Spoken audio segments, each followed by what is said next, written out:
ये कहानी है फ्यूचर की, जहां पर हम एक नई दुनिया को देखते हैं जो दो हिस्सों में बंट चुकी थी। एक हिस्से को ऑफशोर के नाम से जाना जाता है। इस हिस्से में सभी अमीर लोग रहते हैं और इनके पास जरूरत की हर चीज होती है। ये लोग अपनी मर्जी से कुछ भी कर सकते हैं। इन्हें फुल आजादी दी जाती है। जबकि दूसरा हिस्सा गरीब लोगों का है, जहाँ ना तो लोगों के पास खाने को भरपेट खाना है और ना ही रहने के लिए अच्छा घर। ये लोग झोपड़पट्टी में रहकर अपना गुजारा करते हैं और इनकी जिंदगी ऐशो आराम से दूर मुश्किलों से भरी होती है। लेकिन इस जिंदगी को बदलने का इन्हें एक मौका भी दिया जाता है, जिसके बाद ये लोग ऑफशोर का हिस्सा बन सकते थे। लेकिन इसके लिए इन लोगों को 20 साल का होना बहुत जरूरी होता है। 20 साल का हो जाने के बाद इनको एक सिलेक्शन प्रोसेस से गुजरना होता है और ऑफशोर में रहने वाले लोग इस बड़ी आबादी में से सिर्फ 3% लोगों को ही चूज करते हैं जो ऑफशोर में रह सकते थे। बाकी बचे जो लोग सिलेक्ट नहीं हो पाते वो वापस से स्लम एरिया में ही रहने आ जाते हैं और गरीबी में जीने लगते हैं। इसलिए हर कोई ऑफशोर में जाना चाहता था और फिर अनाउंसमेंट की जाती है कि 104 प्रोसीजर स्टार्ट होने वाला है। यानी इससे पहले 103 तक ये प्रोसेस कंप्लीट हो चुका है। इसके बाद हम मिचेल नाम की एक लड़की को देखते हैं जिसने ऑफशोर में जाने के लिए अपना नाम दर्ज किया था और अब इसे 20 मिनट के अंदर अंदर इस जगह पर जाना था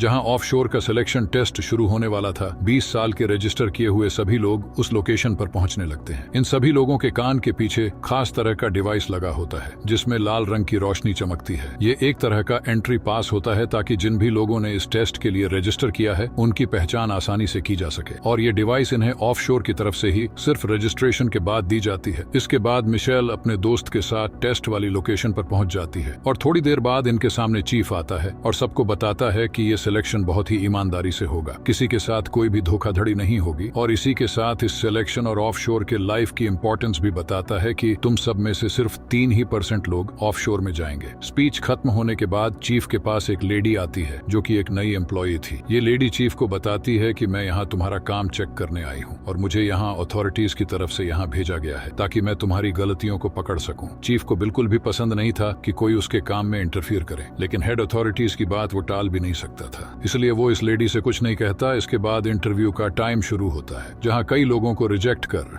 वापस से उसी झोपड़पट्टी वाली जिंदगी में भेज दिया जाता है। इस इंटरव्यू को क्लियर करना काफी मुश्किल था। इधर हम मिशेल को देखते हैं जिससे काफी सारे पर्सनल क्वेश्चंस पूछे जा रहे थे। मिशेल अपने बॉयफ्रेंड के बारे में बताती है कि पिछले साल वो भी इस टेस्ट के लिए आया था लेकिन फिर वो कभी लौट कर नहीं आया, जिसका मतलब था कि वो ऑफशोर चला गया। इस पर इंटरव्यू लेने वाला शख्स कहता है कि जरूरी नहीं कि वो ऑफशोर गया हो सकता है कि उसकी मौत हो गई हो या फिर उसके साथ कुछ बुरा हुआ हो। इसके बाद ये शख्स मिशेल को उसके बॉयफ्रेंड की आखिरी निशानी नेकलेस उतारने को कहता है और मिशेल उतार कर यहाँ रख देती है और अपने इमोशनल टेस्ट में पास हो जाती है। इसके बाद हम मार्को नाम के एक लड़के को देखते हैं जिसका हर फैमिली मेंबर इस टेस्ट में पास होकर ऑफशोर चला गया था, इसलिए इसे पूरा कॉन्फिडेंट था कि ये भी जरूर ऑफशोर जाएगा। मार्को का कॉन्फिडेंट लेवल काफी हाई था। मार्को का ये कॉन्फिडेंस देखकर इसे भी सिलेक्ट कर लिया जाता है और फिर हम एलेक्स नाम के लड़के को देखते हैं जो किसी भी तरह ऑफशोर में जाना चाहता था, इसलिए बिना रुके बोलता ही रहता है और किसी भी कीमत पर इस फर्स्ट राउंड को क्लियर करना चाहता है। लेकिन उसका ये बिहेवियर इंटरव्यू लेने वाली लेडी को पसंद नहीं आता और उसे फर्स्ट राउंड में ही बाहर कर दिया जाता है। एलेक्स कहता है कि ये पूरा सिस्टम ही खराब है और ये सिलेक्शन प्रोसेस भी बहुत बेकार है। ये सब सुनकर एलेक्स को बाहर कर दिया जाता है। इसके बाद हम जोआना नाम की लड़की को देखते हैं जो सबसे ज्यादा स्मार्ट समझदार थी और बहुत ही कम बोलती थी। इसकी इसी समझदारी के चलते इसे भी सिलेक्ट कर लिया जाता है। सभी लोग फिजिकली और मेंटली हेल्थी थे सिवाय फर्नांडो के। ये पैरों से चल नहीं सकता था लेकिन इसकी बहादुरी हिम्मत की वजह से ये भी फर्स्ट राउंड क्लियर कर लेता है। इसी बीच ऑफशोर के लोगों को खबर मिलती है कि इनके दुश्मन रिबेलियस ग्रुप ने अपने एक आदमी को सीक्रेटली इस सिलेक्शन टेस्ट में भेजा है। ऑफशोर के लोग जल्दी से इस जासूस का पता लगा लेते हैं और उसके साथ काफी बुरा बिहेव करते हैं। उसे इतना ज्यादा टॉर्चर करते हैं कि वो सारी सच्चाई उगल देता है और बताता है कि इसके अलावा भी यहाँ एक और जासूस है जो कि रिबेलियस ग्रुप को पल पल की खबर दे रहा है। इसके बाद हम रिबेलियस ग्रुप को देखते हैं जो कि ऑफशोर का सबसे बड़ा दुश्मन था। ये ग्रुप अमीरी और गरीबी के बीच खड़ी दीवार को गिराना चाहता था। इस ग्रुप का मानना था कि जब सब लोग समान हैं तो फिर गरीब लोगों को इतनी मुश्किलें क्यों। इसके बाद जो लोग सिलेक्ट किए गए थे उन्हें दूसरे राउंड के लिए एक दूसरे रूम में ले जाया जाता है और नंबर से एक लाइन में खड़ा कर दिया जाता है और फिर एक एक करके इनके कान के पीछे लगी डिवाइस को अच्छे से चेक किया जाता है कि कहीं कोई नकली डिवाइस लगाकर तो यहाँ पे नहीं आया है, इसीलिए डिवाइस की चेकिंग की जाती है। लेकिन तभी जोआना की नजर अपने आगे खड़े लड़के के कान पर पड़ती है। इस लड़के का नाम था राफेल। जोआना देखती है कि इसके कान में कोई डिवाइस नहीं है बल्कि कुछ अलग तरह के स्ट्रेचेस लगे हुए हैं, यानी राफेल नाम का ये लड़का धोखे से यहाँ पे आया था। जोआना इस लड़के के बारे में अभी किसी को कुछ भी नहीं बताती और जब राफेल की स्कैनिंग की बारी आती है तो ये स्कैनिंग टेस्ट में पास हो जाता है, यानी इसके कान में डिवाइस थी।